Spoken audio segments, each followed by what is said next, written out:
दही बंद करना पड़ेगा, और सूर्यास्त के बाद सारे सफेद पदार्थ बंद करने पड़ेंगे। मतलब मैदा, नमक, शुगर, राइस, तंडुल ये, और दूध, दही, छाछ, मक्खन सब बंद करना है, शुगर।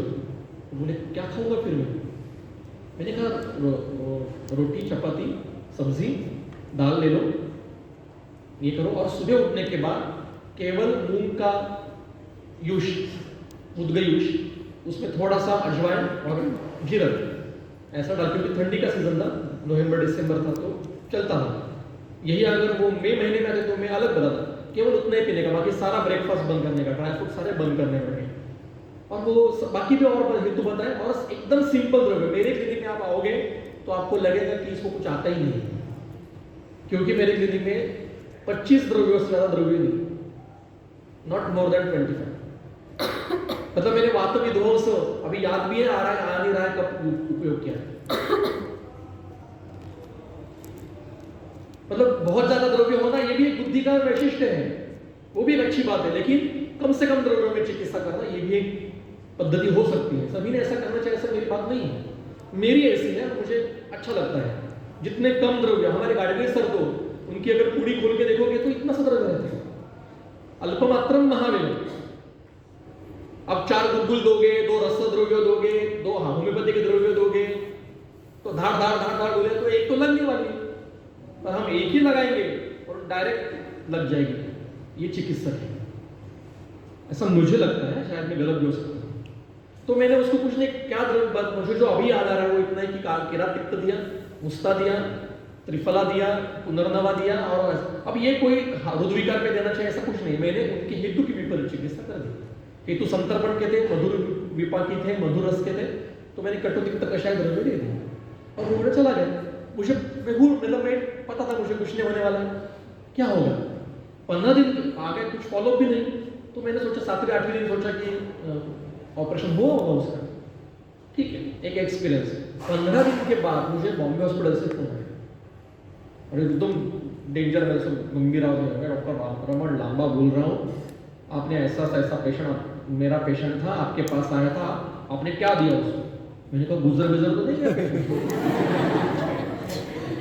डर गया मैं। तो उन्होंने बोला, मैंने कहा सर क्या हुआ, क्योंकि नाम सुना है डॉक्टर लांबा, ये बहुत बड़े कार्डियोलॉजिस्ट है बॉम्बे में। नहीं आपने क्या दिया मुझे जानना है। मैंने बोला सर क्या हुआ। नो ही उसको सर्जरी की जरूरत नहीं है। मैंने अभी देखा मेरे सामने है पेशेंट, और उसको सर्जरी की कोई जरूरत नहीं है, SOS सर्जरी हम करेंगे, उनको सर्जरी टाल सकते हैं। तो मैंने कहा क्यों, मतलब मैंने पूछा क्यों, कैसे। वो मुझे बोला आपने तो ट्रीटमेंट दी है। मैंने कहा हाँ सर मैंने तो दिए। क्या किया मैंने, संतर्पण विरोधी चिकित्सा, हेतु विपरीत चिकित्सा, ये हम कर सकते हैं। उसको नहीं जरूरत पड़ी ऑपरेशन की, वो कोरोना में चले गए, कोरोना में गुजर गए, वो हार्ट से नहीं गुजरे, और उनको कुछ भी सिम्टम नहीं थे बाद में, सारे उनके ECG सब नॉर्मल आते थे। मैंने कहा जब आप दूध पीना शुरू कर दोगे भगवान बचा पाएगा, दूध बंद करना है बस। ये दूध हेतु होता है, आज का दूध इतना बड़ा हेतु है, और ये थैली में आने वाला दूध तो बहुत विष ही है, पाश्चराइज्ड मिल्क ये तो विष ही है समझो। आपके सामने गाय है, आप उसको घुमा के लाते हो, उसको आप खिलाते हो, वो धूप में खड़ी है, और उसको मैन्युअली दूध निकाल रहे हो, तो आप आधा ग्लास पी सकते हो व्यायाम करने के बाद। पर गाय दूध किसने दिया है पता नहीं, गाय ने दिया है, भैंस ने दिया है, और किसने दिया है पता नहीं, हाँ कब दिया है पता नहीं है, मशीन से निकाला है, मशीन से गाय जो दूध देती है मशीन से निकलते हैं, जाके देखो खून आता है उसमें दूध में, और वो गाय चल भी नहीं सकती है, इतनी हालत बेकार होती है उसकी। और उसको ऑक्सीटोसिन लगा के हर लोगों को ऐसा लगता है, मतलब मुझे भी बहुत दिन तक ऐसा लगता था कि जैसे रोज मलमूत्र त्याग करते हैं वैसे गाय रोज दूध देती है। नहीं, उसको जब बच्चा होता है तो वो दूध देती है। ऐसा नहीं कि रोज सुबह उठे मल त्याग किया, मूत्र त्याग किया, दुग्ध त्याग किया, ऐसा नहीं होता। तो सूतिका अवस्था में ही दुग्ध देती है, उसको ऑक्सीटोसिन लगा के दूध निकालते हैं, और ये दूध जाता है पाश्चराइज करने के लिए। पाश्चराइजेशन प्रोसेस में वो हीट करते हैं और एकदम ठंडा कर देते हैं। इसमें सारा का आपको जो कैल्शियम, प्रोटीन, विटामिन सब नष्ट होता है, केवल फैट और वाटर कंटेंट शेष रहते हैं। वो शरीर में जाके क्या बढ़ाएगा, वाटर और फैट, क्लेदी बढ़ाएगा और मेदे बढ़ाएगा। और ये आप थैली में आया हुआ दूध ऐसा निकाल के बिना उबाल के पी रहे हो तो अत्यंत गुरु है, गुरुतर गुरुतम है, पर्युषित हो चुका है, ये नहीं पीना चाहिए। अब दमनिया सर पीते 4 महीने से मैं घर में थैली का दूध पी रहा हूं तो मैं तकलीफ है। दमनिया सर खुद गाय पालन करते हैं, उनकी खुद की गाय है, देसी गाय है, खुद उसका ख्याल रखते हैं और फिर दूध पीते हैं, और वो संतर्पण के लक्षणों में है ही नहीं। पर मैं नासिक में बैठ के थैली में दूध आएगा वो मैं 4 महीने पीऊंगा तो मुझे रुधिर होने वाला है, बाद में जाके कुष्ठ होगा, रुधिर होगा, कुछ भी बड़ा व्याधि था, हाइपोथायराइडिज्म होगा, कुछ भी हो सकता है। इसलिए ये हेतु ढूंढने पड़ते हैं वो पेशेंट क्या करता है। एक बार हमारा मेरे गुरुजी का कैंसर सेंटर है बखूना में, सर देशमुख सर, और मैं वहां पे 4 साल सीनियर जूनियर रिसर्च असिस्टेंट के नाते काम किया, एमडी भी करा था साथ में, और कैंसर ओपीडी में काम करता था। वहां पे एक बार पेशेंट, मेरा काम था कि पूरी हिस्ट्री लेने की और फिर सर के पास पेशेंट भेज देने का। तो मैंने हिस्ट्री ली एक पेशेंट की, ब्रेस्ट कैंसर की पेशेंट की, और मुझे हेतु मिले नहीं ज़्यादा कि कैंसर हो जाए, ऐसा कोई हेतु नहीं था। तो ठीक है, मेरा कहा पेशेंट है, सर देख लेंगे, हमें क्या करना, हमें तो हिस्ट्री लेके भेजनी है। जब हमारा पेशेंट होता है तो दिमाग लगाना पड़ता है। तो मैं मेरा हिस्ट्री लेके भेज दिया पेशेंट, उसका पति बाहर उसके बैग लेके बाहर बैठा था। तो उन्होंने मुझे बुलाया, इधर आओ डॉक्टर, इधर। वो क्या हुआ, आप उसको बताओगे नहीं तो मैं आपको एक चीज़ बताऊंगा। तो डर का माहौल यहाँ भी मिलता है। तो मैंने बोला बताइए क्या है। तो उन्होंने बोला ये ना रोज रात को हम सोने के बाद कटोरा भर की मिट्टी खाती है, मिट्टी खाती है, छनी हुई मिट्टी मिलती है, वो छुपा के रखती है। और हमने बहुत प्रयास किया, नहीं सुनते अभी उसको। ये मृत बक्षण करने पांडु में था पेशेंट। पांडु मतलब एनीमिया होना चाहिए, ऐसा कुछ नहीं है। पित्तश पांडु की संप्रति निकालो, देखो, और ब्रेस्ट कैंसर के लक्षण देखो, बहुत मिलते जुलते हैं, बाद में देख लो। कफश कृमि, कफश कृमि के लक्षण और सीआरएफ के लक्षण देख लो एक बार, क्रोनिक रेनल फेल्योर। हमारे निरंतर नाम के वैद्य है पूना डोंबिवली में, बॉम्बे में, वो सीआरएफ की इतने पेशेंट देखे उन्होंने, वो सीआरएफ में कफश कृमि का विचार करते हैं, और कफश कृमि की चिकित्सक बहुत अच्छा उपयोग। अल्टीमेटली देखो, कृमि की चिकित्सा मतलब क्या है, वो हेतु की चिकित्सा है, संतर्पण की चिकित्सा है। आज का कोई भी सीआरएफ या अपतर्पणजन्य है ही नहीं, संतर्पणजन्य है। आज के 99.99% व्याधि संतर्पणजन्य और आम प्रदोषजन्य है। अपतर्पण से होने वाले पेशेंट, कौन अपतर्पण करता है, कोई नहीं करता। एक बार एक बहुत बड़े वैद्य ऐसे लेक्चर ले रहे थे, प्राचीन काल, पुराने काल की बात है, और बच्चे बैठे थे, तो एक होशियार लड़का था, तो उसने ऐसे बाहर बैठे थे, भिखारी सामने बैठा था, तो उन्होंने कहा कि संतर्पणजन्य व्याधि ज्यादा हो गई। उन्होंने कहा ये देखो ये भिखारी, इसको क्या संतर्पण होगा, उसको खाने के लिए नहीं मिलता है, क्या संतर्पण होगा उसका। तो गुरुजी ने बताया ये जब भी जो मिलता है खा लेता है, अग्नि का विचार न करते हुए खाता है, कभी परुषित खाता है, कभी मिश्र खाता है, विरुद्ध खाता है, क्योंकि जो मिलेगा वो खा लेगा। और व्यायाम कुछ भी नहीं, क्योंकि सब अंदर कुष्ठ हुआ है, संतर्पण ही है, आम प्रदोष ही है। संतर्पण का अर्थ बहुत ज्यादा खाना ऐसा नहीं है, विकृत तर्पण हो, या जो खाएंगे खा रहे हैं वो पच नहीं रहा है, ऐसा होता है। कई लोग कहते हैं सर मैं इतना सा खाती हूँ फिर भी मुझे तकलीफ क्यों, थायराइड क्यों हुआ। मैंने बोला इतना सा जो खाती हो वो भी नहीं पचा रहा है आपको आदमी, इसलिए हो रहा है। जो खाते हैं वो नहीं पच रहा है, इसलिए व्याधि हो रही है। इसलिए हेतु विपरीत चिकित्सा यही आद्य चिकित्सा है, यही प्रथम चिकित्सा है। ठीक है, तो ये दोष जब प्राकृत अवस्था में रहते हैं तो उनको धातु कहा जाता है। अब दोषों की व्याख्या ऐसी कहा है, तो आप उत्तर दोगे मुझे जब सारे निरूपण में, समय नहीं, इसलिए मैं उत्तर में ये नहीं करता हूं। एक ही उत्तर आता है,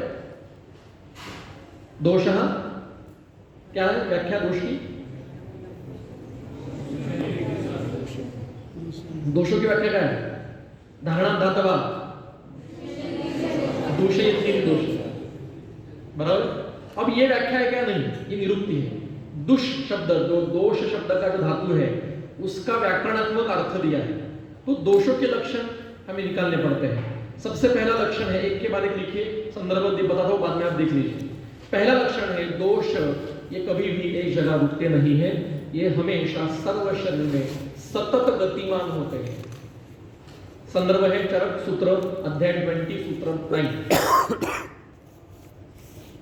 20/9। सतत गतिमान है। एक सूत्र आपको पता होगा सुश्रुत का, कुपितानाम ही दोषाणाम शरीरे परिधावताम यत्र संगः खवेगो तत्र व्याधि उपजायते। इसका इस वाक्य को उल्टा अर्थापत्ति लगाओ, अर्थापत्ति मतलब उल्टा अर्थ निकालने का। यत्र संगः खवेगो तत्र व्याधि उपजायते, इसका उल्टा अर्थ क्या है? जहां संग नहीं होता है वहां कुपित दोष, कुपितानाम दोषाणाम शरीरे परिधावताम, कुपित दोष शरीर में धावन कर रहे हैं, जहां पर रुक जाएंगे वहां व्याधि करते हैं। इसका उल्टा अर्थ क्या है? जहां रुकेंगे नहीं वो, अगर रुकेंगे नहीं तो व्याधि नहीं करेंगे। वसंत में कफ प्रकोप होता है, सबको कफ की विकृति होती है। वर्षा ऋतु में बात करो, सब पूरी दुनिया पैरालाइज होकर पड़ी रहती है 2 महीने, ऐसा होता है?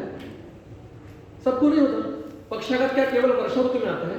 नहीं, किसी भी ऋतु में आ सकता है। ग्रीष्म ऋतु में भी पक्षाघात के पेशेंट आते हैं हमारे पास, अटैक मतलब जो इनफर्ट बैठ के आता है वो आता है। ऐसे थोड़ी कि वात प्रकोप के काल में आने, हाँ चांसेस बढ़ते हैं, लेकिन आप हेतु सेवन करोगे शेषमा वृद्धि। ऐसा नहीं कि वसंत ऋतु में प्रतिष्ठा होता है, नहीं, ग्रीष्म भी हो सकता है, वर्षा में भी हो सकता है। शेषमा प्रकोप की हेतु मिले तो प्रतिष्ठा हो गए। पॉइंट समझा देना कि दूषेंद्रिय दोषः ये उसकी व्याख्या नहीं है, इसकी दोषों की व्याख्या हमें करनी पड़ती है। पहला लक्षण है उसका कि वो सर्व शरीर संचरी है। आप मुझे बताइए श्लेष्मा का क्षय का काल कौन सा है? प्राकृत रेशमा का शिशिर, शिशिर कितने महीने का होता है? 2 महीने। 2 महीने कंठ उर संधि में रेशमा पड़ा रहेगा। नहीं, मैं जो वसंत में प्रकोप हो रहा है अभी नहीं जाऊंगा, पड़ा रहेगा कंठ में 2 महीने पड़ा रहेगा, नहीं होगा। क्या हो जाएगा? पड़ा रहेगा कंठ, ऐसा पड़ा रहता है शिशिर। और पित्त का क्षय का काल चलेगा, है ना? पित्त का क्षय या वायु का क्षय का काल चलेगा ग्रीष्म। पक्वाशय कटी शक्ति श्रोत्र अस्थि में आप कितने भी वात प्रकोप हेतु सेवन करो, वायु कहेगा मैं वर्षा में 12 होता नहीं होता। हेतु मिले प्रकोपित हो गए,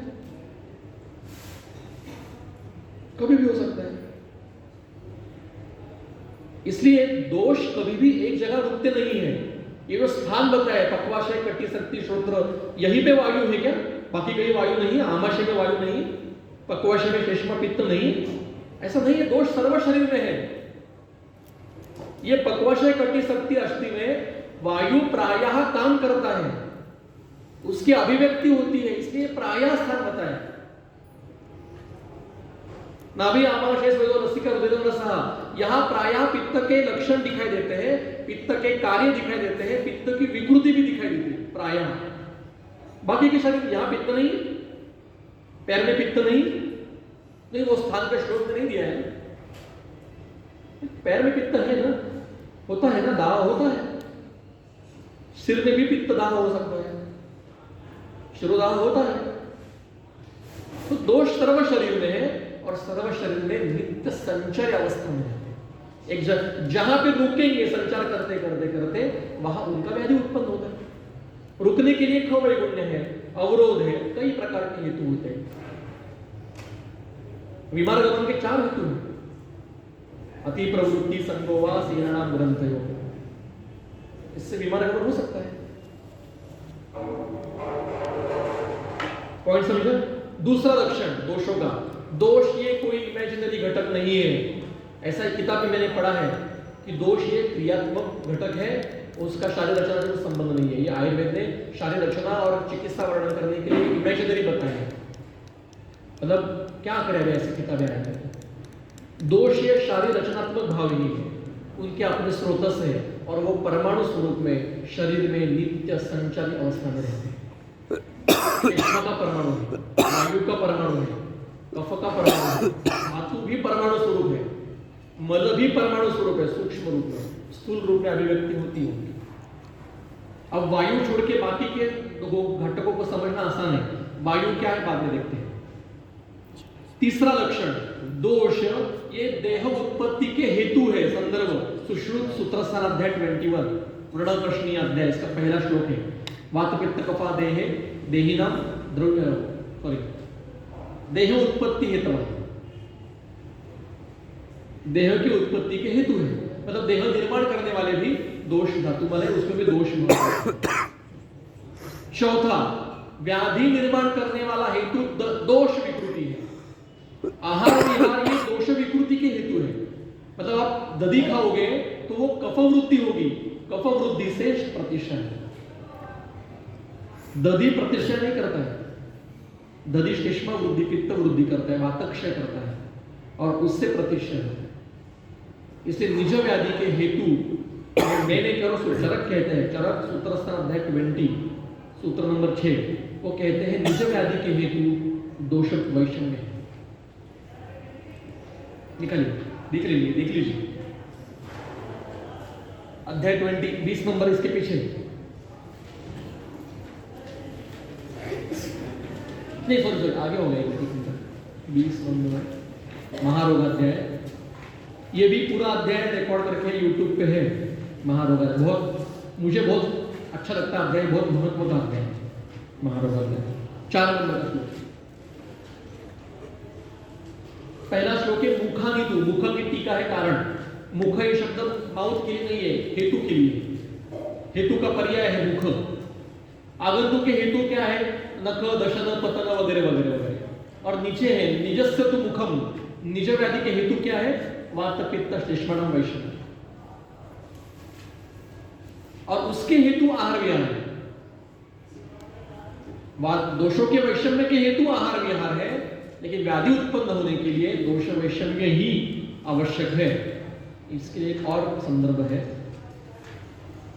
शारीरिक स्थान कोई पढ़ता नहीं है, मतलब हमारे काल में मैं जब बीएमएस कर रहा था तो शारीरिक स्थान ये ऑप्शन नहीं रहता, डिजायर टू नो, आपको इच्छा होगी तो पढ़िए।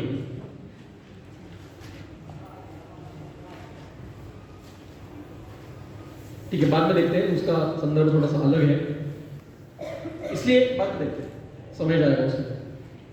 इसलिए दोष ये क्या है, आप इसके लिए एक उदाहरण बताता हूं। समझो 100 बच्चों का क्लास है, मैं हमेशा बताता हूं, ये मेरे हर जगह पर ये बताना चाहिए क्योंकि उससे समझता है। अब मैं एकदम सीरियस किस्म का टीचर हूँ, गुस्से वाला टीचर हूँ, फेल बिल करने वाला टीचर हूँ, और मेरे लेक्चर से एकदम सीरियस चलते रहते हैं, कोई हंसी मजाक नहीं, ऐसा कोई मैं टीचर हूँ। और एक दिन वो टीचर आ गए क्लास में और उन्होंने कहा कि अब मैं मोबाइल पे गाना लगाऊंगा और हम सब ये बाजू कर दो, सब बेंच बेंच हम डांस करेंगे। तो एक तो पहले आपका मतलब जो बच्चे होंगे वो कहेंगे ये कहीं ट्रैप होगा ये पकड़ने के लिए, ये कोई आज मामला ठीक नहीं है।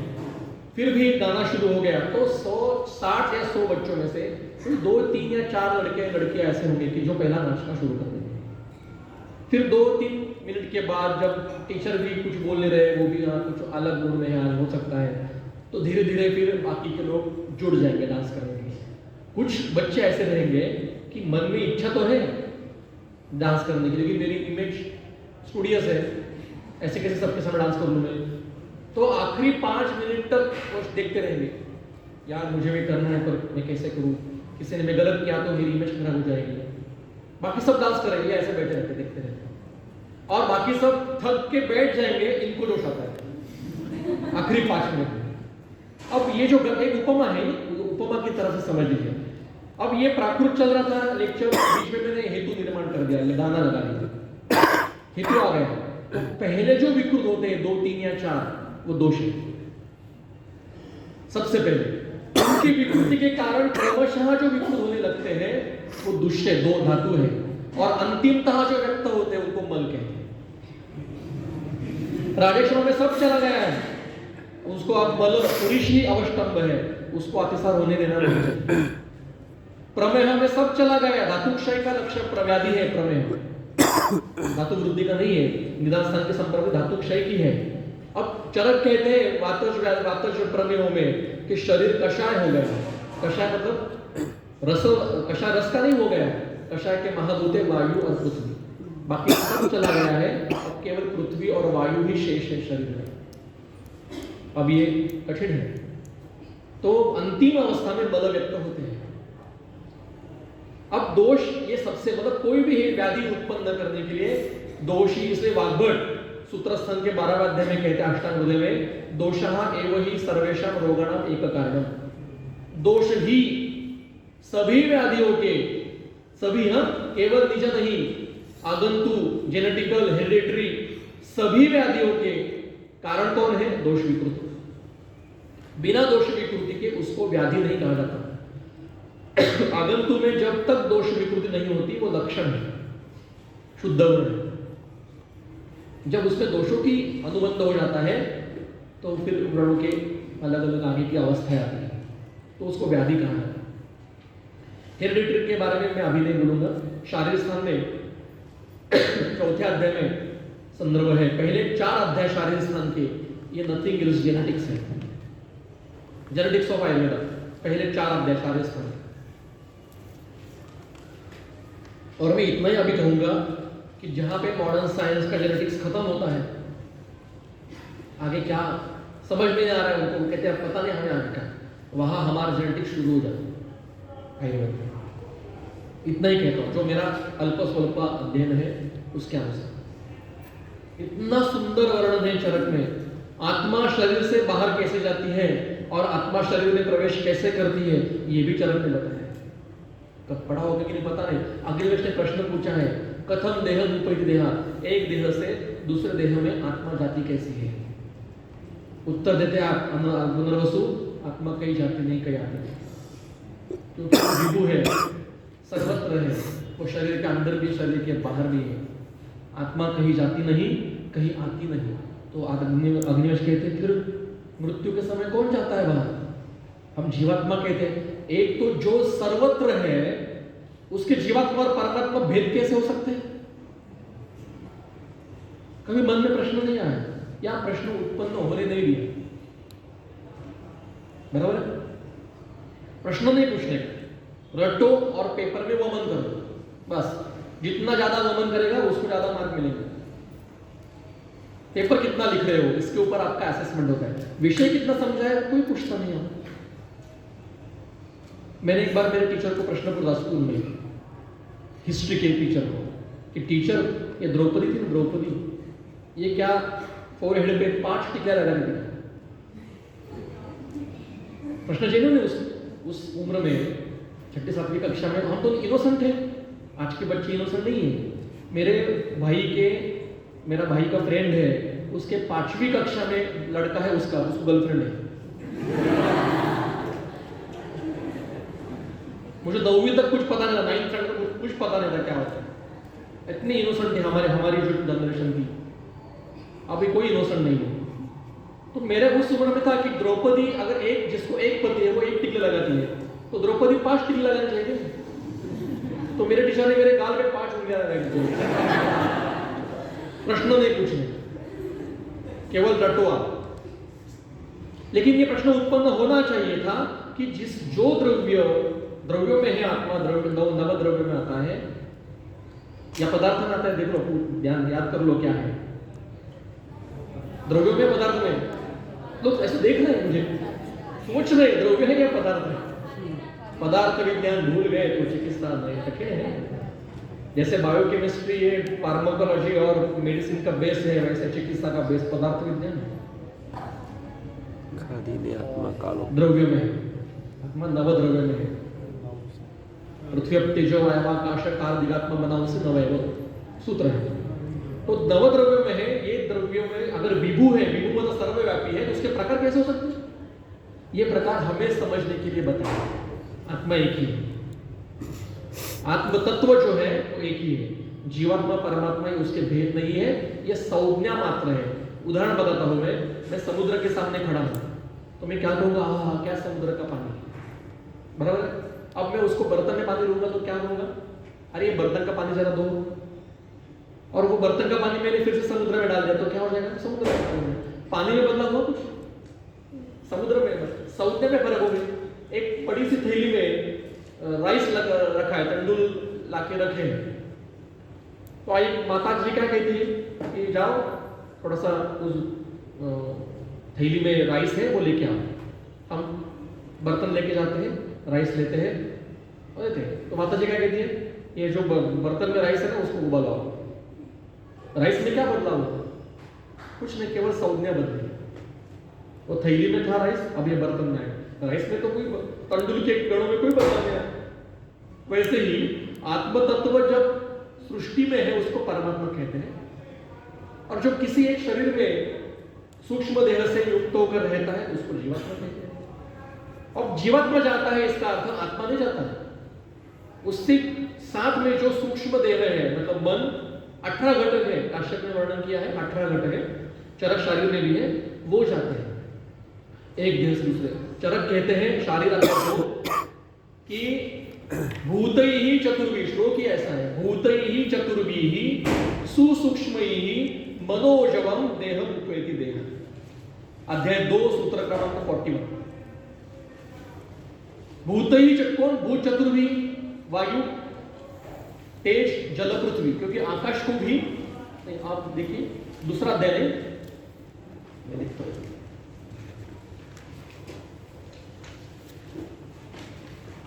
31, सॉरी 31। भूतैः चतुर्भिः सहितः सुसूक्ष्मैः मनोजवम देहम उपैति देहा। टीका पढ़िए, चक्र पढ़िए।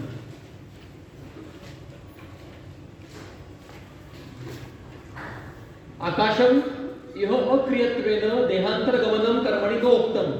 मनसा जवते विचलित मनोजवा, मन के साथ जाता है। जव मतलब गति। एतेन आत्मनः व्यापकस्य यद्यपि देहांतर गति नास्ति। आत्मा व्यापक है, वो कहाँ जाएगा कहाँ आएगा उसको देहांतर गति नहीं है, लेकिन तथापि अस्य मनोगति ही एवं भूत संहिता गति शब्द में उच्यते। हम कहते हैं कि मन के साथ वो चैतन्य चला गया, तो ऐसा भी वर्णन चरक में है, और ये टोटल क्लिनिकल है। या आपको एलोपैथी में या अन्य किसी शास्त्र में नहीं मिलेगा। कल मुझे किसी ने पूछा कि दर्शनों का अध्ययन कितना करना चाहिए, यही पे सुबह पूछा किसी ने, आयुर्वेद के अध्ययन के दर्शनों का अध्ययन कितना करना चाहिए। मैंने कहा करना चाहिए योग्य काल में, योग्य समय में। मैंने मीमांसा सीखी 2 महीने, वैद्य श्री प्रसाद बावड़ेकर जी पुणे में। सुबह 7 बजे सीखा थे, 7 से 8 बजे, 1 घंटा सीखा था। 2 महीने मैंने अर्थ संग्रह नाम का ग्रंथ पढ़ा उनके पास, और मेरा चरक की तरफ देखने का नजरिया बदल गया, मीमांसा की दृष्टि से देखने की। वो भी वैद्य ही है, वो उनको मीमांसा वैद्य कहते हैं।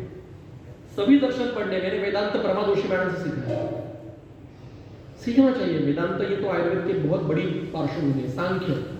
सांख्य मैंने अपना सीखा है, सांख्यकारी करके पढ़ना चाहिए। अगर चरक देखो कुछ अध्ययन करना ही नहीं है तो जैसे चल रहा चलिए, फिर टेंशन नहीं लेने का किसी बात का। पर अगर आपको सही ठीक से पढ़नी है तो ये सब करना पड़ेगा।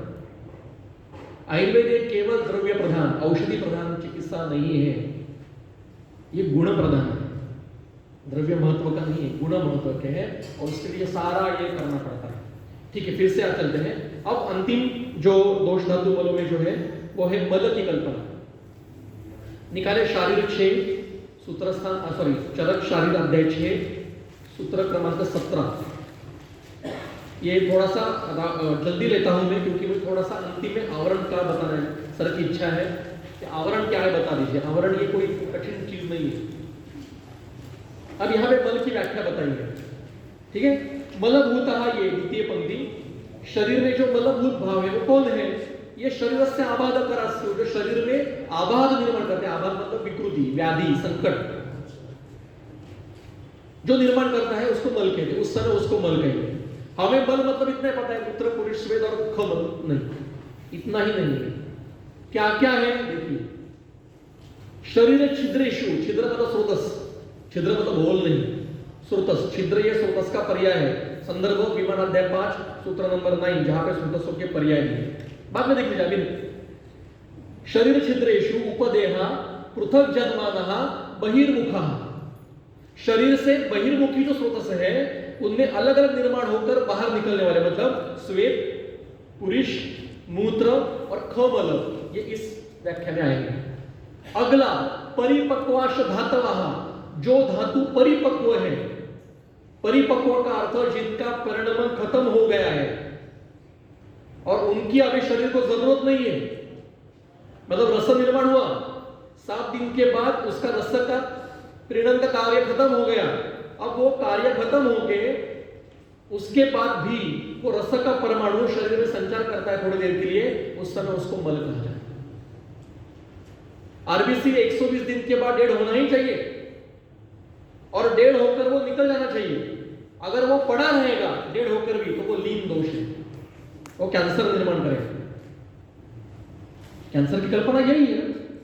120 दिन के बाद भी अगर आरबीसी शरीर में संचार कर रहा है तो वो परमाणु वो रिप्लेस होना चाहिए नए आरबीसी से, और वो वही पड़ा रहेगा, नया भी आएगा और ये भी रहेगा, तो ये अनकंट्रोल ग्रोथ ऑफ आरबीसी, ये कैंसर की तरफ जाएगा।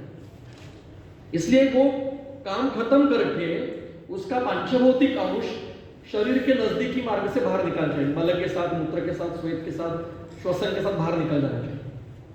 अगर वो नहीं निकल रहा है तो उसको मल कहा जाता है।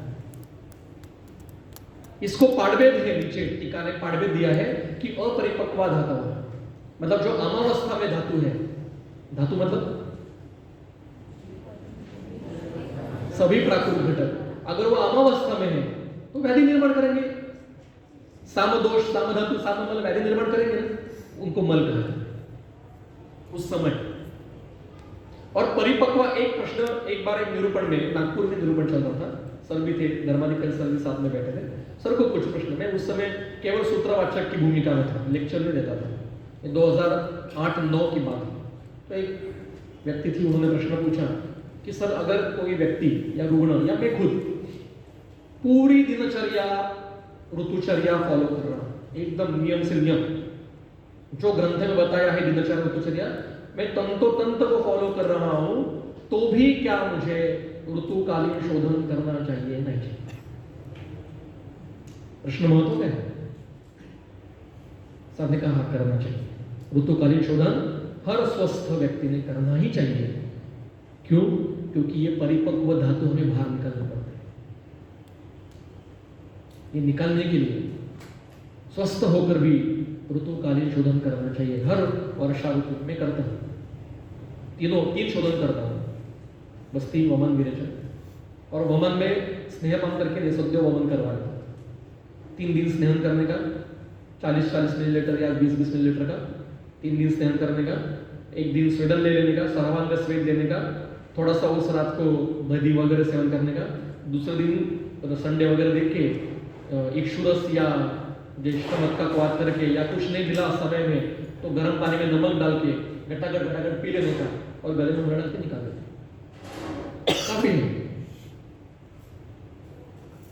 हाँ, शोध स्नेहपान के साथ किया, बहुत अच्छा। बस्ती, मेरी पद्धति ऐसी है बस्ती की, जो चरक में बताई है, सुबह अनुवासन तो शाम को निरूह, सुबह निरूह तो शाम को अनुवासन, आज निरूह फिर अनुवासन, फिर निरूह फिर अनुवासन। ये योग बस्ती जो है वो विशिष्ट अवस्था के लिए बताई है, सभी के लिए नहीं बताई। तो 3 दिन में बस्ती हो जाती है, सुबह अनुवासन, शाम को निरूह। पहले हमेशा अनुवासन से शुरुआत करता था, लेकिन अभी कभी कभी ऐसा होता है कि अनुवासन दिया तो थोड़ा सा व्याधि मतलब लक्षण बढ़ते हैं, तो एक तो मात्रा बस्ती देना है पहले, या निरोध से शुरुआत करना है, सिंपल निरोध देना है पहले, पर प्रायः अनुवासन से करना पड़ता है शुरुआत, या तो व्याधि हो सकती, गुल्म हो सकता है। सुबह अनुवासन, शाम को निरोध, या सुबह निरोध, शाम को अनुवासन। निरोध का और एक प्रकार मैंने खुद के ऊपर अनेक बार प्रयोग किया है, वो है पुट बस्ती, चरक में है पुट निरोध, मतलब पूरा उत्तम जो मात्रा है निरोध की, वो निरोध दिया, मतलब खुद लिया, उसका प्रत्यागमन हो गया। उसके बाद में भी अगर निरोध के सम्यक लक्षण नहीं दिखाई दिए तो 15 मिनट उसको रूटों को सुला के उसको थोड़ा सा आश्वासित करके फिर से उसी मात्रा में निरोध दें, तुरंत। चरक संहिता के पहले अध्याय में सिद्ध स्थान, फिर निरोध प्रत्यागमन हो गया, फिर भी निरोध के सम्यक लक्षण दिखाई नहीं दिए तो फिर 15 मिनट उसको आश्वासित करके फिर से निरोध है। ऐसा मैक्सिमम 3 बार कर सकते हैं, उसको पुट बस्ती कहते हैं। और मेरा अनुभव ऐसा है, जब हम बस्ती लेते हैं तो पहले निरोध में कैसा, पहले निरोध लेता हूं तो 3 पुट लेने पड़ते हैं, बाद में अनुवासन तुरंत लेना है शाम को, और उसके बाद में जब दूसरा निरोध आता है तो 2 पुटों में निरोध होता है, और बाद में फिर से अनुवासन, तीसरा निरोध जब आता है तो 1 पुट में हो जाता है। ये मेरा अनुभव है। और ये चरक में है। और हमारे कोरटकर परंपरा जो है पूना में, उसके सारे वैद्य ये परंपरा से निरोध देते हैं, कूटबस्ती करते हैं। कूटबस्ती का लेक्चर आपको अगर अच्छा लेक्चर सुनना है तो एक मेरी की बैचमेट है जो उसमें ये नाम बताता हूँ बाद में, उसका लेक्चर है पूना की कोरटकर परंपरा के लेक्चर में मिलेगी आपको। गलगली सर का मिलेगा, गाड़ीगल सर का मिलेगा। कूटबस्ती सर्च करेंगे आप गूगल पे, यूट्यूब पे, तो आपको लेक्चर मिल जाएगा। कई लोग प्रैक्टिस करते हैं महाराष्ट्र में। एक पद्धति है, एक चरक के संदर्भ है लेकिन उसका कूटबस्ती का। तो ये जो है ग्रंथ का, अब विरेचन लेना है तो आसान विरेचन लेने का शुरुआत में, क्योंकि पूरा हमें तामझाम करने के लिए समय नहीं होता, आज किसी को नहीं होता। लेकिन शास्त्रोक्त करना ये भी एक है। और शरद में एक रक्तमोक्षण कर लेते, 2-3 दिन स्नेहपान करने का, एक पूरा सर्वांग स्वेदन करने का और एक सिरावेद कर लेते, अच्छा उपयोग होता है। तो इसलिए ये मलों की कल्पना परिपक्व धातु में आते हैं, ऋतुकर्ण शोधन ये करना ही होता है। आगे सूत्र में चलिए। और अगला है प्रकुपिता वात पित्त शेषमण। जो दोष प्रकुपित हुए हैं उनको भी मल कहा जाता है, ग्रंथकार उनको भी मल कहते हैं। जो विकृत हुए दोष व्याधि निर्माण करने शुरू हो गए हैं उनको भी मल कहा जाता है। इसके बाद जहां पे भी ग्रंथ में मल शब्द आएगा वहां थोड़ी देर 2 मिनट रुकिए, क्या कह रहे हैं निकालिए। अष्टांग हृदय निदान स्थान अध्याय 2, क्योंकि अष्टांग हृदय में और अष्टांग संग्रह में निदान स्थान का पहला अध्याय सर्व ज्वर निदान है और दूसरा अध्याय ज्वर निदान है। तो दूसरा अध्याय निकालिए, उसमें पहली संप्राप्ति 3 नंबर की, 4 नंबर की होगी, नहीं संप्राप्ति 3-6। क्या संप्राप्ति है?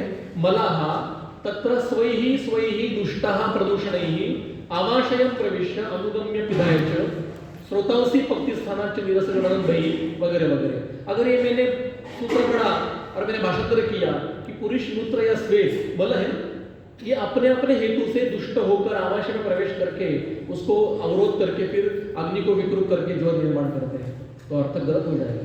यहाँ अरुण दत्त की टीका पढ़ी है, मल की टीका क्या है? मलाहा इति वातादय।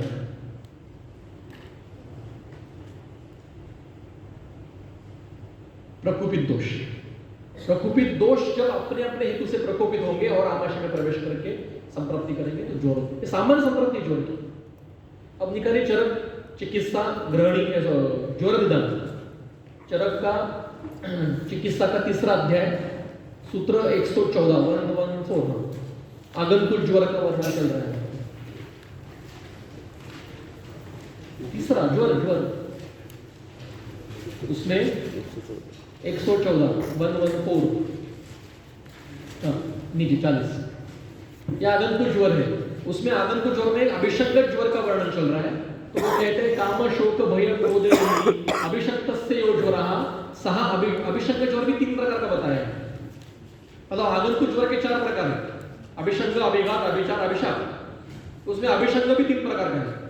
पहला है कामादि मानस भाव से जो उत्पन्न हो रहा है तो उसको अभिषंग ज्वर कहेंगे। दूसरा भूताभिषंग, मतलब भूत मतलब सूक्ष्म जंतु, सूक्ष्म जंतु जब शरीर में प्रवेश करते हैं और ज्वर होता है उसको भूताभिषंग ज्वर आगंतुक ज्वर है।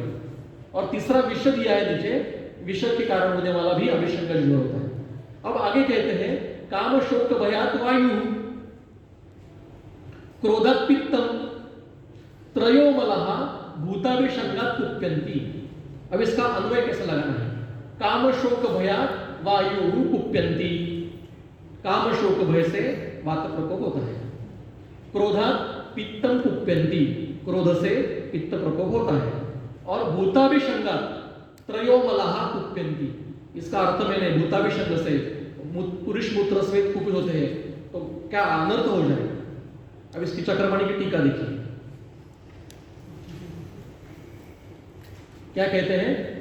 अभिषंग भूताभि द्वितीय पंक्ति, तो अभिषंग जो दोषानुबंध विशेषण और द्वितीय पंक्ति में तत्किम इह भूताभिषंगजः त्रिदोष अनुबंध उच्यन्ते। मतलब त्रयो मलहा का अर्थ है त्रिदोष, प्रकुपित दोषों को भी मल कहा जाता है। तो मल की कल्पना केवल पुरुष मूत्र स्वेद की नहीं है, परिपक्व, जिनका परिणाम खत्म हुआ है और अगर उनका पंचभौतिक अंश शरीर में संचार कर रहा है, उसको भी मल कहा जाता है। प्रकोपित हुए दोषों को भी मल कहा जाता है। और इतना कहने के बाद आगे शास्त्र में कहते हैं कि ये तो हमने उदाहरण बताया, ये अन्य अभी शरीरे तिष्ठन्तो भावः शरीरस्य उपघाताय स्युः तान् सर्वान् मलं संचक्ष्महि। चरक ऐसा कहते हैं कि ये तो 4-5 हमने बताया यहाँ पे, और भी ऐसा कोई गर्भ है शरीर में, मृत गर्भ हो गया, उसको मल कहते हैं। सुश्रुत उसको शल्य कहता है, चरक उसको मल कहते हैं। शल्य की व्याख्या भी क्या यही है, शरीर को विकृत करना ये शल्य है। तो जो अन्य शारीर भाव शरीर में तिष्ठ है, रह रहे और शरीर को विकृत कर रहे हैं, उस समय उनको मल कहा जाता है। अब यहां पे रसमल श्लेष्मा, रक्तमल पित्त, इसको नहीं लेना है। वो क्या है, वो बहुत अलग विषय है, वो अभी नहीं होगा, इतने आधे घंटे में 1 घंटे में नहीं होगा। बोलिए।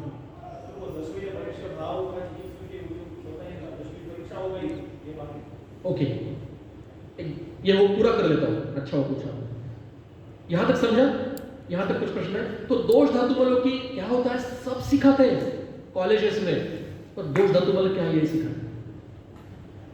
अब इसके बाद में पूरा अध्ययन करते समय आप, मैंने तो 4-5 ही लक्षण बताए दोषों के, ऐसे और भी लक्षण हैं, गंभीरता में नहीं गए हम अभी तक, और हम अंशों कल्पना में नहीं चले गए, कभी बाद में जाएंगे, अभी वो समय नहीं।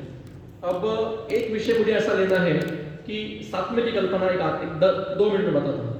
वो बहुत महत्व का है क्योंकि उससे बहुत बड़ी विकृतियां चल रही है अभी प्रैक्टिस में, और प्रकृति के बारे में मैं बोल रहा हूँ। सात्म्य का अर्थ हम ऐसा लेते हैं, हम मतलब सारे कॉलेजेस में जो टेक्स्ट बुक पढ़ते हैं, जो संहिता पढ़ के आते हैं ना, उनमें नहीं अर्थ गलत नहीं होता है।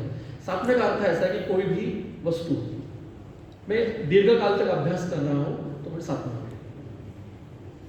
ऐसा अर्थ प्राय सब जगह लेते हैं।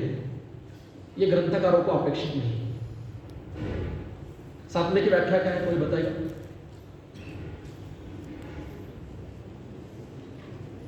उपशेते तत्सात्म्य, संदर्भ लिख के रखिए, विमान अध्याय 1, सात्म्य की व्याख्या है। जो उपशय देता है वही सात्म्य है। उपशय मतलब हितकर है, जो अंतिमतः हितकर है उसी को सात्म्य कहा जाता है। ठीक है। अब कोई व्यक्ति कहेगा कि मैं आज नहाया नहीं, कल भी नहीं नहाया, परसों भी नहीं नहाया, 1 महीना हो गया नहीं नहाया, 1 साल नहीं नहाया, अब नहाना का नहीं नहाने का मुझे सात्म्य हो गया, अब मुझे व्याधि नहीं होगी, नहीं, विकृति होने वाली है, क्योंकि ये दिनचर्या में है, रोज करना चाहिए। आज क्या तो देखते 7 दिन के बाद देखते नहीं चलेगा, रोज करना है स्नान। कोई कहेगा आज दंतधावन नहीं किया, कल भी नहीं किया, परसों भी नहीं किया, 6 महीने नहीं किया, 1 साल तक दंतधावन नहीं किया, अब दंतधावन नहीं करना, साथ में आदत हो गई, मुझे अभ्यास किया मैंने उसका, नहीं। हमारे महाराष्ट्र में मैं जहाँ रहता नासिक में, केला और दुग्ध मिश्र करके शक्कर डाल के खाने में बहुत लोगों को पसंद है। अब ये अगर नित्य सेवन कर रहे हैं तकलीफ देने वाले, कभी कभार किया ठीक है। दुग्ध ये अम्ल रसात्मक फलों के साथ लेना नहीं है। अपवाद कोई बताएगा? और आम्र, आम्र और केली भी, केला भी, संदर्भ भावप्रकाश, निघंटु से पहले के बाद, निघंटु भावप्रकाश ग्रंथ में जहां दिनचर्या बताई है वहां संदर्भ है। मोचा और आम्र ये दुग्ध के साथ चलते हैं, पर वो भी नित्य नहीं, कभी कभी। और आमलकी का संदर्भ है वो आहार के लिए नहीं है, जैसे च्यवनप्राश में दूध डाला जाता है, वो औषध के लिए प्रयोग है। औषध के लिए तो विष भी खाते हैं, उधर तो सर्पदंश करने के लिए बोला है, ठीक है। जिस फल को सर्प ने दंश किया वो फल खाने के लिए बोला है, उधर की अंतिम अवस्था। वत्सन भी खाते हैं, ताम्र वस्त्र खाते हैं, सुक्षेकर में है, अनेक कई कल्पों में है, खाते हैं। चिकित्सा रोज ताम्र वस्त्र खाते, सुबह उठने के बाद रोज ताम्र वस्त्र खाते, आहार में नहीं। आहार के नियम अलग है, औषध के नियम अलग है। तो इसलिए मोचा और आम्र, ये दो दुग्ध के साथ चल, बाकी कोई फल आम्र के साथ दुग्ध के साथ चलता नहीं है। कभी कभार आपने milk shake, fruit shake P लिया एक बार साल में, कभी चलेगा, तुरंत वो हेतु नहीं होता। रोज चल रहा है तो वो हेतु नहीं, बराबर है। विषय क्या चल रहा था? साथ में। अब कोई व्यक्ति कहेगा कि मैं 30 साल से तंबाकू खा रहा हूं, मुझे कुछ नहीं हुआ है, साथ में हो गया तंबाकू? नहीं, साथ में नहीं होता। तो साथ में क्या है? अभ्यास किसका करना है? अष्टांग हृदय, अष्टांग हृदय सूत्रस्थान अध्याय 7 हृदय में 7वां अध्याय, उसमें 51 नंबर के श्लोक की हेमाद्रि टीका। सूत्र ऐसा है, अत्यंत सनिधानानाम दोषाणाम, ऐसा सूत्र है 51। करो ना, अधिकरण पे टिक करो, श्लोक सूत्र संख्या पे टिक करो, क्लिक करो उसके ऊपर। अरे उसके ऊपर अध्याय उपक्रम पे टिक करो ना, राइट क्लिक करो, राइट क्लिक। नहीं, पीछे आगे जो है वो उसके आगे थोड़ा होगा, मैं देखूं, रिफ्रेश करो, रिफ्रेश कर लो, नहीं रिलोड कर लो, अब करो। हाँ, वहां क्लिक करो, 51 नीचे और ऊपर। अरे पहिया घुमाया करो, चक्र घुमाओ।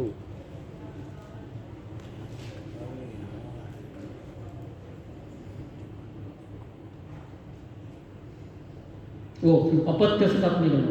51 सूत्र अत्यंत संधानम, इसकी हेमाद्रि टीका नीचे आएगी, और आयुर्वेद रसायन टीका।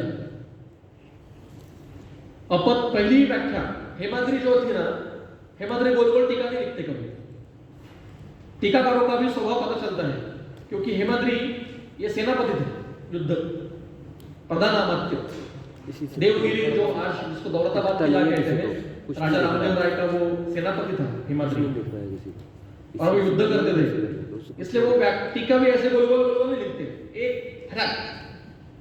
एक वाक्य में खत्म कर देते। क्या कहते हैं? अपथ्यस्य सात्मीकरणम निषेधते। यही टीका चक्र पढ़ के देखोगे तो घूम गोल गोल गोल गोल गोल गोल गोल घूम, क्योंकि वो बंगाली बाबू बैठे आराम से रसगुल्ला खा के चल रहा है, ठीक है ना। गंगाधर तो और डेंजर है। गंगाधर की शारीरिक विमस्थान की तीसरे अध्याय के जो योगे योगे पादरहासा टीका है, 65 पेज की टीका है,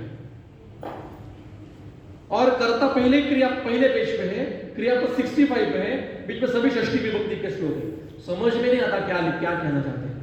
ऐसा कभी नहीं हुआ, ऐसे घूम के विष्णु स्मृति में क्या कहा है, मनुस्मृति में क्या कहा है, सांख्य क्या है, सबका बता के बाद में कहते ये, पर हेमाद्रि एक वाक्य में कहते अपथ्य का सात्मीकरण करना नहीं चाहिए। जो अपथ्य है उसका अभ्यास साथ में नहीं करना है, निषेध। अब निकालिए चरक, आप भी निकालिए सामने चरक सूत्रस्थान 7, चरक का भी सूत्रस्थान का 7वां ही अध्याय, उसमें सूत्र 36-37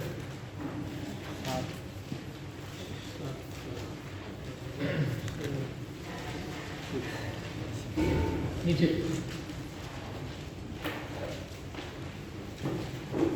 श्लोक ऐसा है, उचिता अहिता धीमान क्रमशः विरमेत नरः। जो धीमान नर है, बुद्धिमान व्यक्ति है, उसने उचित और अहित का क्रमशः त्याग करना चाहिए।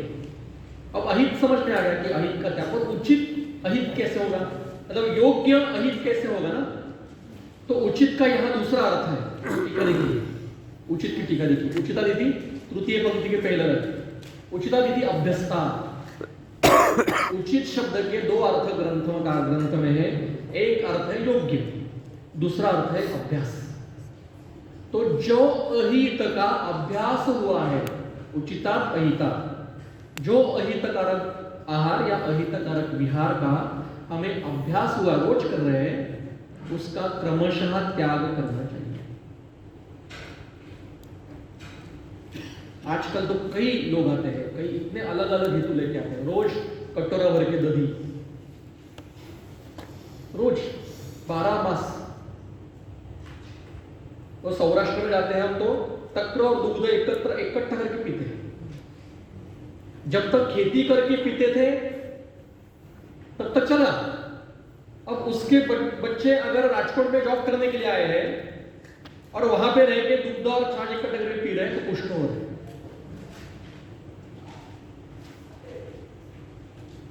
हेतु ढूंढने पड़ते हैं,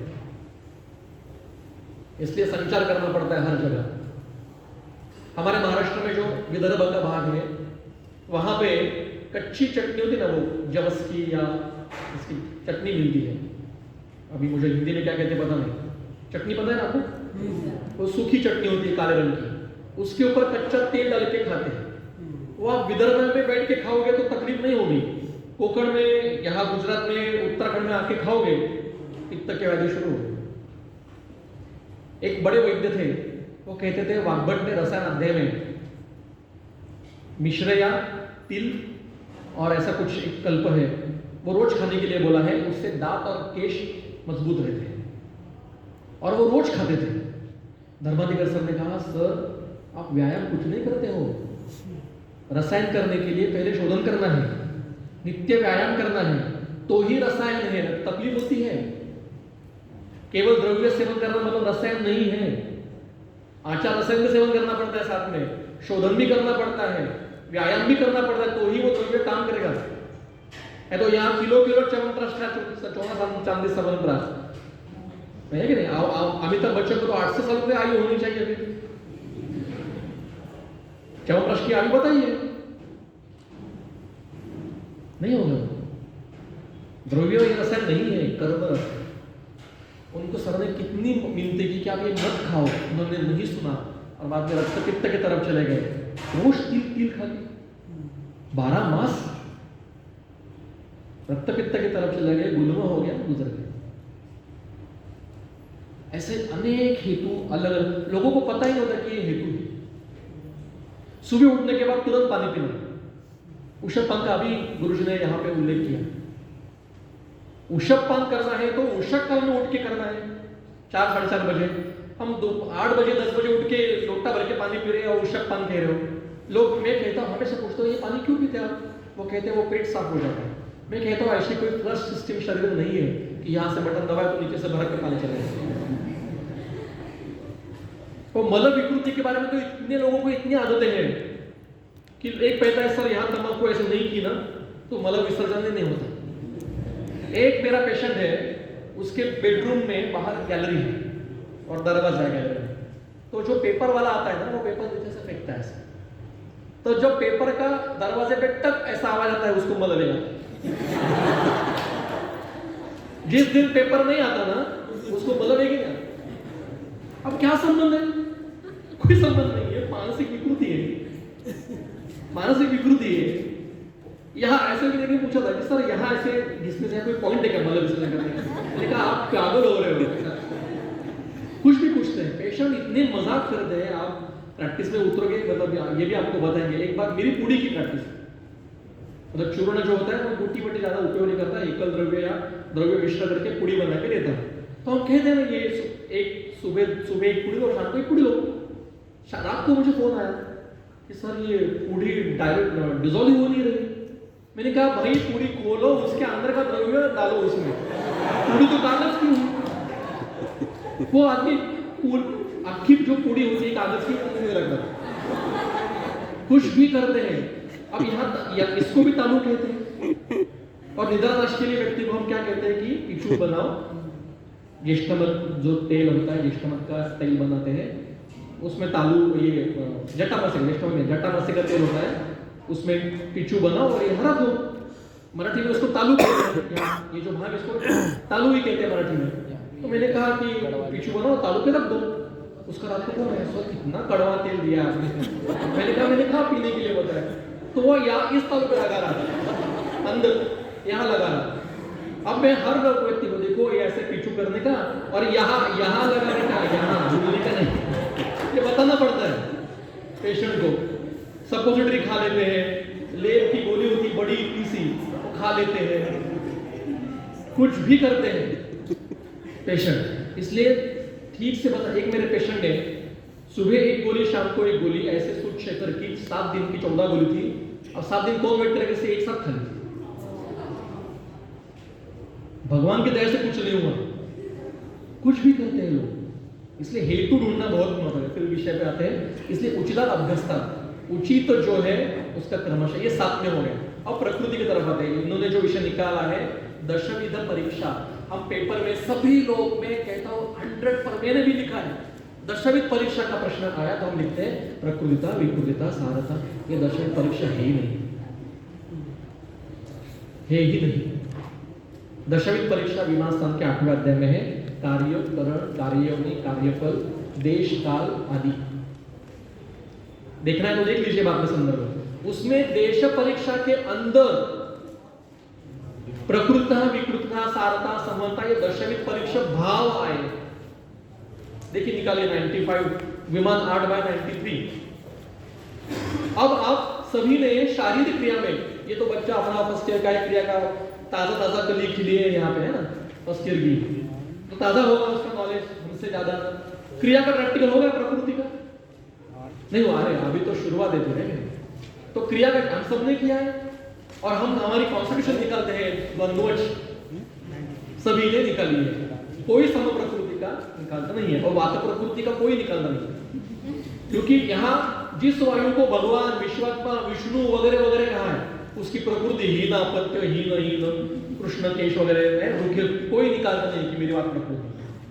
और जोश देशमा को खुद की गति नहीं है, एक जगह स्थिर है, यात्रा कर रहा है, उसका सारा श्रेष्ठ श्रेष्ठ श्रेष्ठ। तो प्रश्न मन में आया ना, ऐसा कैसे? कभी मन में नहीं आया, या लाने नहीं दिया। तो प्रकृति का हम देह प्रकृति का प्रश्न कर सकते हैं, हमारे उत्तर ढूंढना पड़ेगा। ग्रंथकार क्या कहते हैं? मेरे पिताजी कहते थे 70 में एडमिशन हुई पिताजी की, 76 6 साल का कोर्स था उनका, BA M&S, और 76 को पास आउट हुए और प्रैक्टिस शुरू कर दी। MD तो नहीं था उस समय। वो कहने लगे हमें प्रकृति पर पॉइंट ही नहीं था पूरे पोर्शन, ये कहां से आ गया? मैं जब पढ़ता था कि क्या प्रकृति का चल रहा है, हमें तो पोर्शन में ही नहीं था। ये बीच में 70-80 में अमेरिका से फैड आया प्रकृति, व्हाट इज माय कॉन्स्टिट्यूशन, ऐसे प्रश्न नाड़ी देख रहे हैं, मेरे कॉन्स्टिट्यूशन क्या है, ऐसा पूछते हैं। अब आपके सामने पेशेंट है, मतलब वो प्राकृत नहीं है, स्वस्थ नहीं है, वो विकृति अवस्था में, और उसको आप ज्यादा से ज्यादा आधा घंटा दे रहे हो, और आधे घंटे में अगर वो 60 साल का पेशेंट है, आधे घंटे में 60 साल पहले प्लस 9 महीने पहले उसके पिता का शुक्र, उसके माता का शोणित की प्राकृत अवस्था क्या थी, आपको मतलब दिव्य दृष्टि होगी तो ही पता चलेगा। पॉइंट समझ में आ रहा है क्या कहना चाहता? कोई 20 साल का लड़का है मेरे सामने, पेशेंट है, उसकी 20 साल पहले प्लस 9 महीने पहले शुक्र शोणजन्य प्रकृति अभी 5 मिनट में, 10 मिनट में, आधे घंटे में कैसे पता चलेगी मुझे? काले बाल है प्रकृति, पिंक क्या कहते, हेजल कलर के आईज है पित्त प्रकृति, गोरा रंग है पित्त प्रकृति, ये कोई देह प्रकृति का लक्षण है ही नहीं। अब जिसके काले बाल है वो बुढ़ापे में सफेद होने वाले हैं, बदलने वाले हैं। दंड शुक्ल तो ये पित्त प्रकृति का लक्षण, एक तो मूलतः पित्त प्रकृति, कफ प्रकृति, ये शब्द ही नहीं ग्रंथ में कहीं, पित्तला, वातला, कफला, श्लेष्मला ऐसे शब्द हैं। अब खोल के देखिए मीमांसा अध्याय 6 और मीमांसा अध्याय 8, 2 जगह प्रकृति का वर्णन है।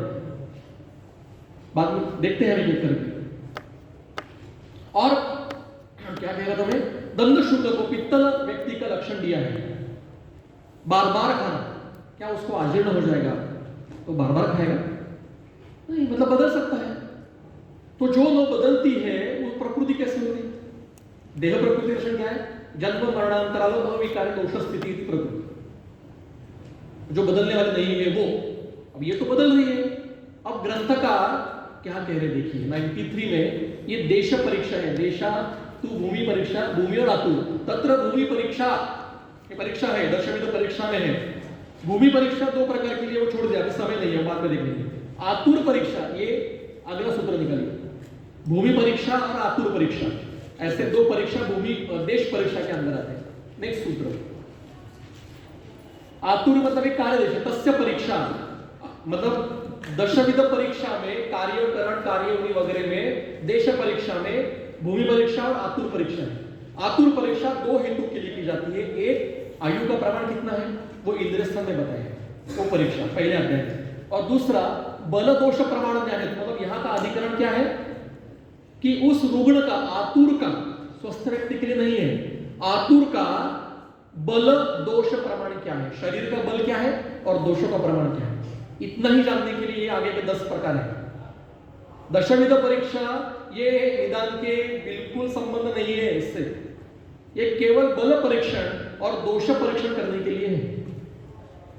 ठीक है, आगे अब ये देखिए, इसमें नीचे तस्माद आतुरम परीक्षे प्रकृतितः विकृतितः सारता, अंतिम दो पंक्ति, सारता समता वगैरह वगैरह वगैरह, ये आतुर परीक्षा में 10 भाव है। अगला सूत्र 95,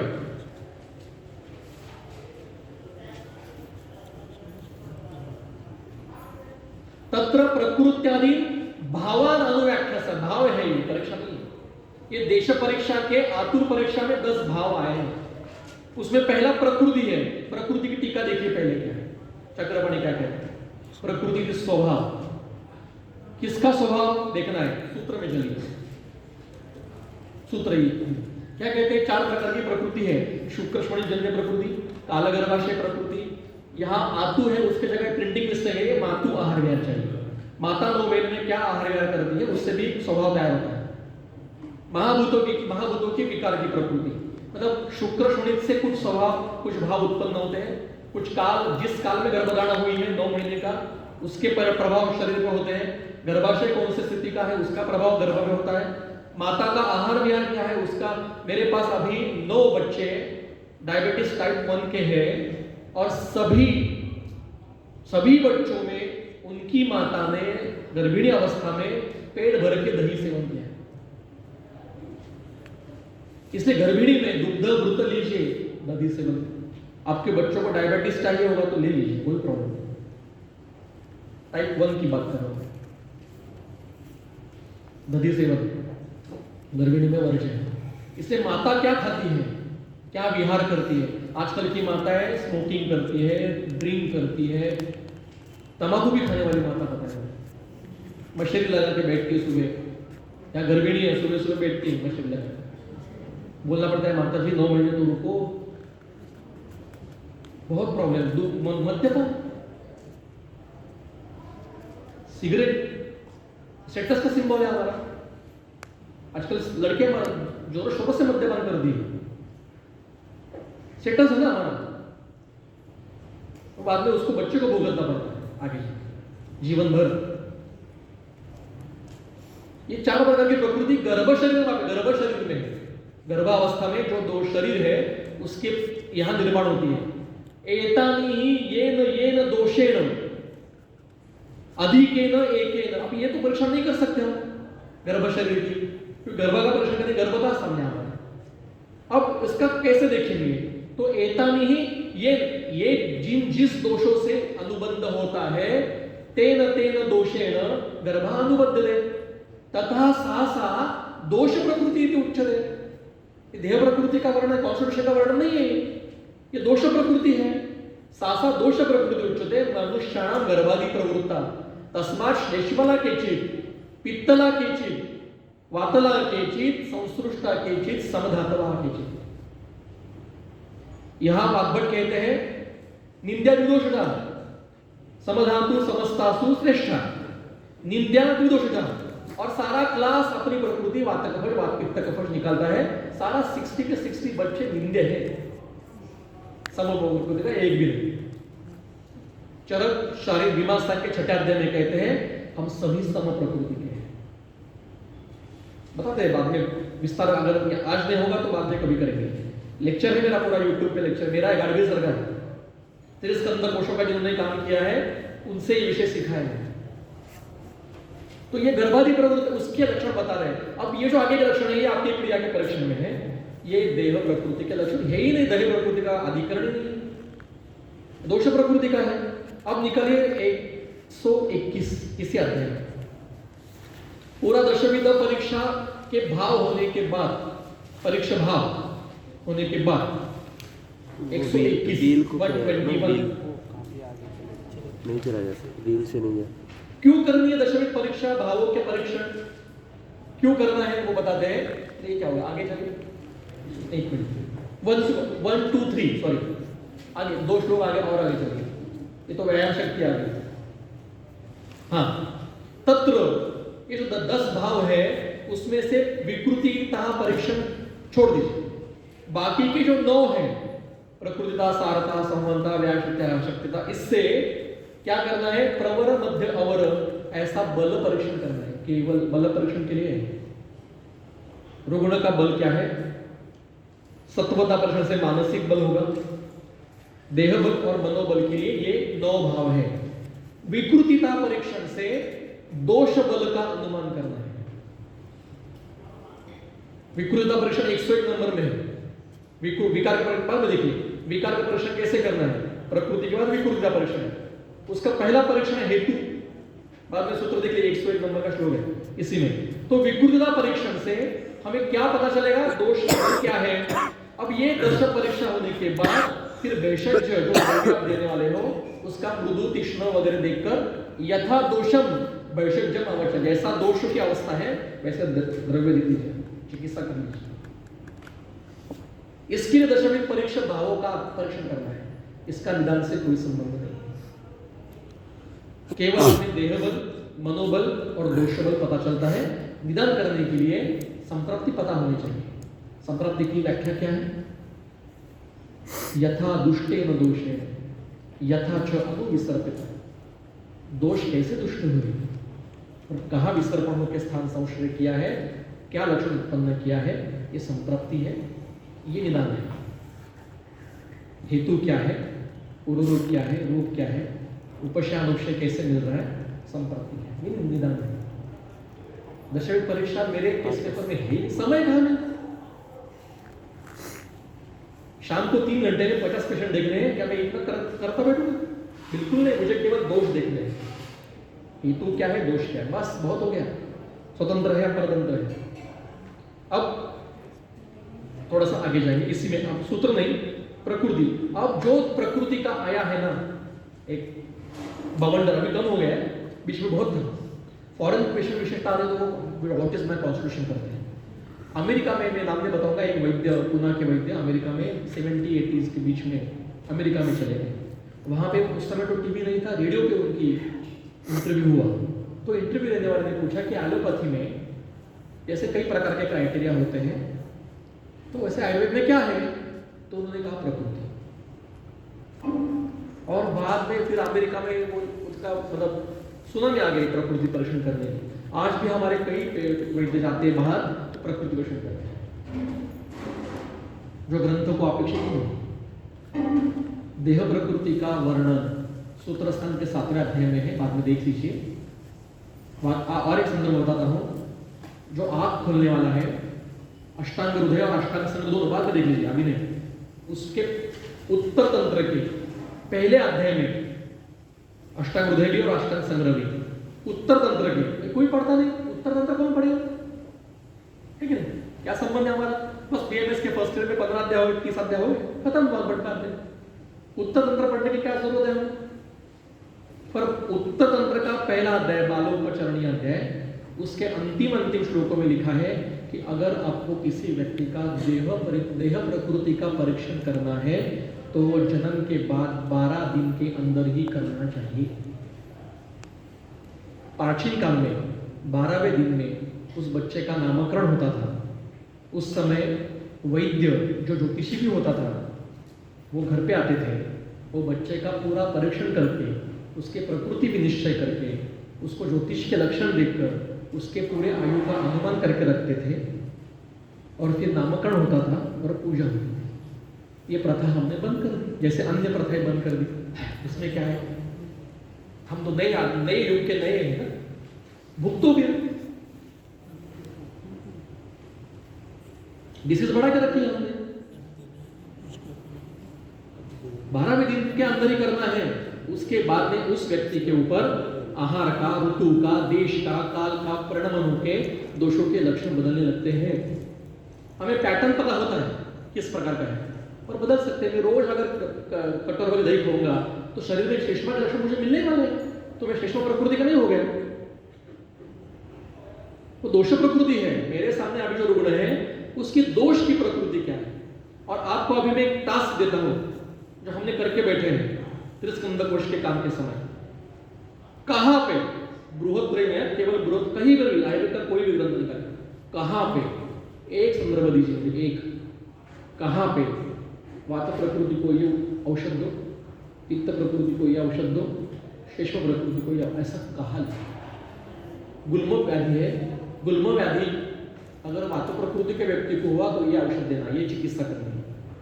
पित्त प्रकृति के रोगों को गुल्म हुआ तो उसको ये चिकित्सा कहा। ऐसा किसी भी व्याधि का कोई भी संदर्भ है, सारी चिकित्सा दोषों के भाषा में, प्रकृति की भाषा में। पूरे त्रिस्कंद कोश में लाखों संदर्भ निकाले हैं, उसमें देह प्रकृति के केवल 8 संदर्भ है, 8। तो क्या इतनी प्रकृति महत्व की है? मतलब देह पर कॉन्स्टिट्यूशन बिल्कुल नहीं।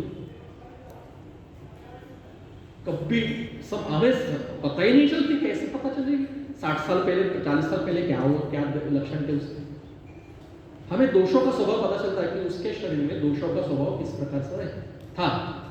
अब आप कोई भी निकालिए, और अगर इसके विवेचन करना तो और घंटे भर में संदर्भ देख के बैठ सकता, क्योंकि हमने पूरा, क्योंकि मेरा भी विश्वास बैठा नहीं था पहले जब मैंने पहली बार गाडगिल सर को, धर्माधिक सर का व्याख्यान सुना था, क्योंकि मैं भी उसी पद्धति से पढ़ के आया हूँ बीएमएस में। मुझे विश्वास ही नहीं हुआ कि झूठ बोल रहे हैं। मैं धर्माधिक सर को बोला, सर क्या बोल रहे हैं आप, ऐसा कैसे हो सकता है, हम तो इतने प्रकृति विषण करते हैं। पता चलेगा, समझने के लिए 10 साल लगेगा, इसका कोई उपयोग ही नहीं है देह प्रकृति परीक्षण। और ये दशमित परीक्षा भाव भी केवल बल परीक्षण करने के लिए। वैसे षड क्रिया काल का आया, इतना उसका विकृति करके रखी है। अरे षड क्रिया काल नाम में ये चिकित्सा के समय है, ये निदान का विषय ही नहीं है इससे कुछ। ये इतना दिमाग में बैठा होता है कि पहले क्षय होता है, फिर प्रकोप होता है, फिर प्रसव होता है, फिर स्थान होता है। हर रुग्ण में नहीं होगा ये षड क्रिया मतलब चिकित्सा काल मतलब समय। 6 चिकित्सा के समय मेरे सामने जो रुग्ण है वो इस 6 समय में से कौन से समय में है, उस प्रकार की चिकित्सा करनी है। वायु के होंगे तो ये चिकित्सा है, पित्त के होंगे तो ये करना है, कफ का होगा तो ये करना है। इतना ही षड क्रिया काल का निदान से संबंध जोड़ने वाले जो लोग हैं ना, उनको मैं नमस्ते करता हूं।